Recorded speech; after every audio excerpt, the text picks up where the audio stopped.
जी तो हर साल जीअं असां 4 डिसंबर ते सिंधी जो सकाफ़त जो ॾींहुं मल्हाईंदा आहियूं। इहो हिकिड़ो सुठो अमल आहे। हिकिड़ो मीडिया जे तरफ़ां बि ॾाढो बहितरीनु अमल आहे त मीडिया जे तरफ़ां हमेशह 4 डिसंबर ते सिंधी सकाफ़त जो ॾींहुं मल्हायो वेंदो आहे। ऐं सिंध हिकु अज़ीम सकाफ़त आहे।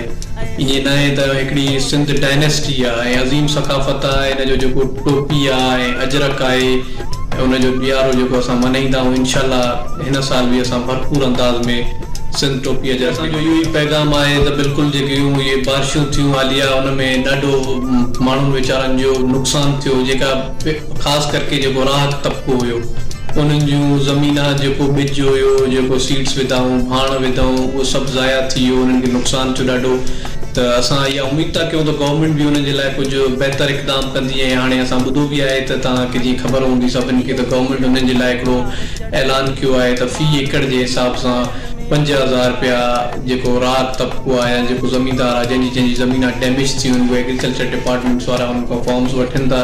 ऐं इनशाला असांजी इहा ई आहे त उन्हनि खे हिकिड़ो मुआवज़ो बि मिलंदो। ऐं मां हिकिड़ो सिंधी क़ौम खे इहो पैगाम ॾींदुमि हिकु त सिंध टोपी अजरक डे भरपूर अंदाज़ में मल्हायो वञे हमेशह ऐं उनखे प्रमोट कयो वञे। छो जो भला ॾिसो त तव्हां ॿिया आहिनि, पलोश डे मल्हायो वञे थो, ख़ैबर पख्तूनख्वा में पठान डे मल्हायो वञे थो। पंजाबी पंहिंजा जेका त्योहार आहिनि उहे मल्हाइनि था हर शइ।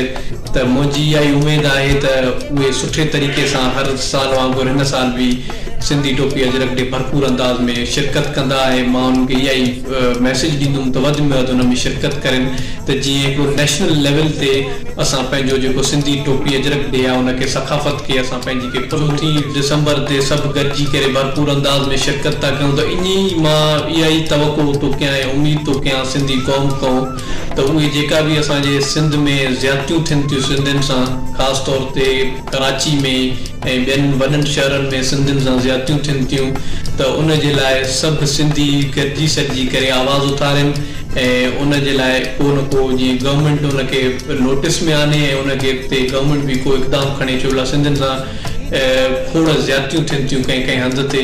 त मां इहा उमेद कंदुमि गवर्नमेंट खे बि त सिंधियुनि खे गवर्नमेंट जेको आहे सिंध धरती असांजी धरती आहे ऐं सिंधी माण्हुनि खे गवर्नमेंट बि शेल्टर